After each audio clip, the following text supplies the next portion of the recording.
नमस्कार दोस्तों, स्वागत है आपका प्रगति एमपीपीएससी के यूट्यूब चैनल पर। लास्ट क्लास तक हमने 110 प्रश्न डिस्कस कर लिए थे। चलते हैं आज के पहले प्रश्न पर। पहला प्रश्न सुमेलित करें से है, गरुड़ ऐप सभी मतदान केंद्रों की डिजिटल मैपिंग भारत निर्वाचन आयोग द्वारा जारी। अमृत पोर्टल भारत में इलेक्ट्रॉनिक मोबिलिटी के बारे में जागरूकता पैदा करना। ठीक है, तो इनके बारे में जानना है। यहाँ पर दोनों ही विकल्प सही हैं। गरुड़ ऐप का संबंध किससे है? सभी मतदान केंद्रों की डिजिटल मैपिंग से, जिसे भारत निर्वाचन आयोग द्वारा जारी किया गया है। ध्यान रखना है गरुड़ ऐप के बारे में, महत्वपूर्ण है ये। और अमृत पोर्टल के बारे में जानना है कि इलेक्ट्रॉनिक मोबिलिटी के बारे में जागरूकता पैदा करना। ठीक है, तो चलते हैं अगले प्रश्न की ओर। भारत गौरव योजना का संबंध है, ये बहुत ही महत्वपूर्ण है, ये ध्यान रखना है। कृषि, रेलवे, उद्योग, विज्ञान, तो इसका संबंध रेलवे से है। जान लेते हैं भारत गौरव योजना के बारे में। भारत गौरव योजना का प्रारंभ कब हुआ है? 23 नवंबर 2021। और भारतीय रेलवे ने व्यापक पर्यटन संभावनाओं के मद्देनजर भारत गौरव योजना की घोषणा की है। इसके तहत थीम बेस्ड ट्रेन चलाई जाएंगी। इन ट्रेनों को थीम आधारित टूरिस्ट सर्किट में निजी भागीदारी व IRCTC दोनों द्वारा चलाया जाएगा। ठीक है, अब यहाँ पर एक चीज़ महत्वपूर्ण है कि थीम आधारित टूरिस्ट सर्किट, इसका उदाहरण हमने बताया है, जैसे रामायण एक्सप्रेस, यानी भगवान राम से संबंधित स्थानों के लिए रामायण एक्सप्रेस चलेगी। ठीक है, ये डेली रूटीन वाली ट्रेन नहीं होंगी। ठीक है, दूसरी महत्वपूर्ण बात है इसमें कि ये निजी भागीदारी व IRCTC दोनों द्वारा चलाई जाएगी। तो दो इसमें महत्वपूर्ण बातें हैं। भारत गौरव योजना को ध्यान रखना है कि ये रेलवे की पहल है। चलते हैं आगे अगले प्रश्न की ओर। अगला प्रश्न है कि रेबीज जो कुत्ते के काटने से होता है, तो रेबीज मुक्त होने वाला देश का पहला राज्य कौन सा है? आपके विकल्प हैं गोवा, महाराष्ट्र, छत्तीसगढ़ और मध्य प्रदेश। तो सही उत्तर है इसका गोवा। जान लेते हैं इसके बारे में। रेबीज मुक्त होने वाला देश का पहला राज्य है गोवा। ज्ञात हो कि पिछले 3 वर्षों से गोवा में रेबीज का एक भी मामला सामने नहीं आया है, और इसीलिए वहाँ पर घोषणा की गई है कि गोवा अब कुत्ते के काटने से जो रेबीज होता है उससे मुक्त होने वाला देश का पहला राज्य बन गया है। चलते हैं अगले प्रश्न की ओर। वयोनमन कार्यक्रम का संबंध है, वयोनमन कार्यक्रम का संबंध है कृषि, विज्ञान, वृद्धजन, उपर्युक्त में से कोई नहीं। इसकी व्याख्या देख लेते हैं। वयोनमन कार्यक्रम का आयोजन केंद्रीय सामाजिक न्याय एवं अधिकारिता मंत्रालय द्वारा अंतर्राष्ट्रीय वृद्धजन दिवस 1 अक्टूबर को किया गया। तो महत्वपूर्ण बात तो यही है। प्रश्न जो पूछा जा रहा था कि वयोनमन कार्यक्रम का संबंध किससे है? ये वृद्धजन से है। कब प्रारंभ किया गया?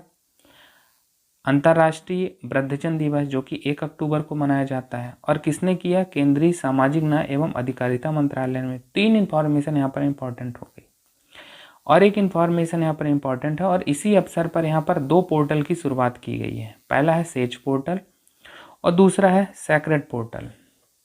सेज पोर्टल क्या है? फुल फॉर्म इसका senior care ageing growth engine. क्या उद्देश्य इसका? बुजुर्गों की देखभाल के क्षेत्र में उद्यमियों और स्टार्टअप्स को प्रोत्साहित करना।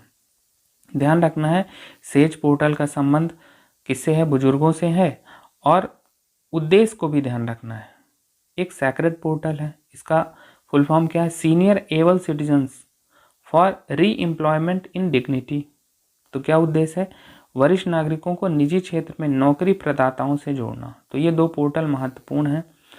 अगर मेंस में आपको वैल्यू एडिशन करना है और वृद्धजनों से संबंधित कोई सरकार की पहल पूछी जाए, तो ये 2 पोर्टल आप लिख सकते हैं। इनका जिक्र आप अपने आंसर में कर सकते हैं। तो इस दृष्टि से भी ये महत्वपूर्ण है, प्रीलिम के हिसाब से भी ये महत्वपूर्ण है। चलते हैं अगले प्रश्न की ओर। आयुष्मान भारत डिजिटल मिशन की शुरुआत कब हुई? और आपके विकल्प हैं 27 सितंबर 2021, 27 नवंबर 2021, 20 दिसंबर, 20 नवंबर। देख लेते हैं इसका उत्तर। आयुष्मान भारत डिजिटल मिशन, इसका प्रारंभ हुआ 27 सितंबर 2021 को। क्या उद्देश्य है? सभी भारतीय नागरिकों को अस्पतालों, बीमा कंपनियों और आवश्यकता पड़ने पर इलेक्ट्रॉनिक रूप से स्वास्थ्य रिकॉर्ड तक पहुंचने में सहायता करने के लिए डिजिटल स्वास्थ्य ID प्रदान करना। तो महत्वपूर्ण है डिजिटल स्वास्थ्य ID। और इस कार्यक्रम की कार्यान्वयन एजेंसी कौन है? NHA, नेशनल हेल्थ अथॉरिटी, राष्ट्रीय स्वास्थ्य प्राधिकरण। यह आयुष्मान भारत प्रधानमंत्री जन आरोग्य योजना ABPMJAY के तहत प्रारंभ हुआ है। तो ध्यान रखना है, महत्वपूर्ण बात तो यही है कि आयुष्मान भारत डिजिटल मिशन का प्रारंभ 27 सितंबर 2021। इसके उद्देश्य को ध्यान रखना है कि यह डिजिटल स्वास्थ्य आईडी प्रदान करेगा। कार्यान्वयन एजेंसी राष्ट्रीय स्वास्थ्य प्राधिकरण है और इसको ये भी ध्यान रखना है कि ये जन आरोग्य योजना के तहत ही प्रारंभ हुआ है। चलते हैं अगले प्रश्न की ओर। अगला प्रश्न है आयुष्मान भारत स्वास्थ्य अवसंरचना mission, Ayushman Bharat health infrastructure mission की शुरुआत कब हुई है? और आपके विकल्प हैं 25 अक्टूबर 2021, 25 अक्टूबर 2020, 25 जनवरी 2021, 25 जनवरी 2020। तो आयुष्मान भारत स्वास्थ्य अवसंरचना मिशन, जैसा कि इसका नाम ही है स्वास्थ्य अवसंरचना, यानी स्वास्थ्य में अवसंरचना के सुदृढ़ीकरण पर ये ध्यान केंद्रित करता है और इसका उद्देश्य भी यही कहा जा रहा है कि सार्वजनिक स्वास्थ्य बुनियादी ढांचा सुनिश्चित करना। ठीक है। अब एक और इसमें उद्देश्य है कि ब्लॉक, जिला, क्षेत्रीय और राष्ट्रीय स्तर पर निगरानी प्रयोगशालाओं के नेटवर्क के माध्यम से एक आईटी सक्षम रोग निगरानी प्रणाली स्थापित की जाएगी या स्थापित करना एक इसका महत्वपूर्ण उद्देश्य है। एक बात इसमें महत्वपूर्ण ये जान लेना है कि राष्ट्रीय स्वास्थ्य मिशन के अतिरिक्त है। ठीक है। तो और इसमें सबसे महत्वपूर्ण बात तो यही है कि ये स्वास्थ्य बुनियादी ढांचा सुनिश्चित करने के लिए चालू की गई है। चलते हैं अगले प्रश्न की ओर। अगला प्रश्न है प्रधानमंत्री गति शक्ति योजना का प्रारंभ वर्ष है। आपके विकल्प हैं 2019, 2020, 2021, 2022। चलते हैं इसका एक्सप्लेनेशन देख लेते हैं। प्रधानमंत्री गति शक्ति योजना, इसका प्रारंभ हुआ 13 अक्टूबर 2021 को। क्या उद्देश्य है? जमीनी स्तर पर काम में तेजी लाना, लागत में कमी करना, रोजगार पैदा करने पर ध्यान देने के साथ साथ आगामी 4 वर्षों में बुनियादी अवसंरचना परियोजना की एकीकृत योजना और कार्यान्वयन सुनिश्चित करना। तो ये भी बुनियादी संरचना पर बल देता है। इसके अंतर्गत राष्ट्रीय अवसंरचना पाइपलाइन जो 2019 में प्रारंभ हुई को समाहित किया जाएगा। इसका लक्ष्य 11 औद्योगिक गलियारे और 2 नए रक्षा गलियारे जो तमिलनाडु और उत्तर प्रदेश में बनने वाले हैं।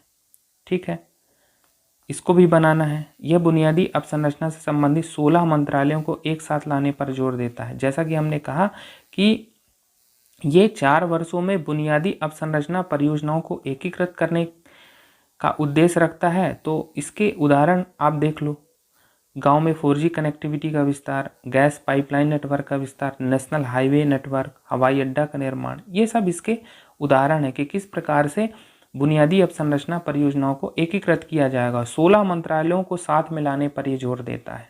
ठीक है, तो ये बातें इसमें ध्यान रखना है।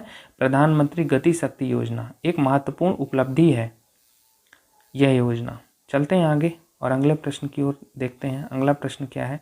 भारत के पहले खाद्य संग्रहालय का उद्घाटन किया गया है। आपके विकल्प हैं केरल, तमिलनाडु, कर्नाटक, महाराष्ट्र। तो इसका सही उत्तर है तमिलनाडु। व्याख्या देख लेते हैं। भारत के पहले खाद्य संग्रहालय का उद्घाटन तमिलनाडु में किया गया है और किसने किया है? फूड कॉरपोरेशन ऑफ इंडिया, भारतीय खाद्य निगम ने। तो बस इतनी इंफॉर्मेशन महत्वपूर्ण है, ध्यान रखना है। चलते हैं अगले प्रश्न की ओर। हाल ही में भारत के 2 स्थलों को यूनेस्को ने विश्व धरोहर स्थल घोषित किया है। आपके विकल्प है रामप्पा मंदिर तेलंगाना, धौलावीरा गुजरात, उपर्युक्त दोनों, इनमें से कोई नहीं। तो इसका सही उत्तर है उपर्युक्त दोनों। तो प्रश्न क्या था कि भारत के 2 स्थलों को यूनेस्को ने विश्व धरोहर स्थल घोषित किया। तो उसमें रामप्पा मंदिर जो कि तेलंगाना में है और धौलावीरा गुजरात में है। तो इसके साथ ही अब क्या हुआ है कि भारत में विश्व धरोहर स्थलों की संख्या कितनी हो गई है? 40 में से 32 जो है सांस्कृतिक धरोहर स्थल हैं, 7 प्राकृतिक धरोहर स्थल है और 1 मिश्रित धरोहर स्थल है। ये ध्यान रखना है। धौलावीरा के बारे में जान लेते हैं। ये 40वां विश्व धरोहर स्थल है और सबसे महत्वपूर्ण बात यह है कि यूनेस्को की विश्व धरोहर स्थल की सूची में शामिल होने वाली ये सिंधु घाटी सभ्यता की पहली साइट है। तो ध्यान रखना, अगर प्रश्न पूछा जाए कि यूनेस्को की विश्व धरोहर स्थलों की सूची में शामिल होने वाली सिंधु घाटी सभ्यता की पहली साइट कौन सी है, तो उसका उत्तर होगा धौलावीरा। और कुल कितने स्थल अब हो गए हैं? 40। चलते हैं आज का अंतिम प्रश्न देख लेते हैं। वाइजर कार्यक्रम का संबंध है महिला शोधकर्ताओं से, कृषि, खाद्य प्रसंस्करण, उपर्युक्त में से कोई नहीं। तो इसका सही उत्तर है महिला शोधकर्ता। चलते हैं वाइजर का फुल फॉर्म जान लेते हैं। वाइजर का मतलब है women involvement in science and engineering research. ठीक है, और ये भारत और जर्मनी की संयुक्त पहल है। क्या उद्देश्य है? अनुसंधान व विकास में महिला शोधकर्ताओं को बढ़ावा देना, लेटरल एंट्री द्वारा। ठीक है, तो वाइजर कार्य का महत्वपूर्ण है, ये पूछा जा सकता है। ठीक है, तो इसके उद्देश्य को जानना है, किन देशों के साथ ये प्रारंभ किया गया, जैसे भारत और जर्मनी की संयुक्त पहल है। ठीक है, महिला शोधकर्ताओं संबंधी है, तो महिला सशक्तिकरण में आप इसको लिख सकते हैं। ठीक है, कि अंतर्राष्ट्रीय सहयोग द्वारा किस प्रकार से सरकार महिला सशक्तिकरण के प्रयास कर रही है। तो इस प्रकार से आज भी हमने बहुत ही इंपॉर्टेंट क्वेश्चन डिस्कस किए जो प्रीलिम और मेंस दोनों के हिसाब से महत्वपूर्ण है। तो इस लेक्चर में फिलहाल इतना ही। धन्यवाद।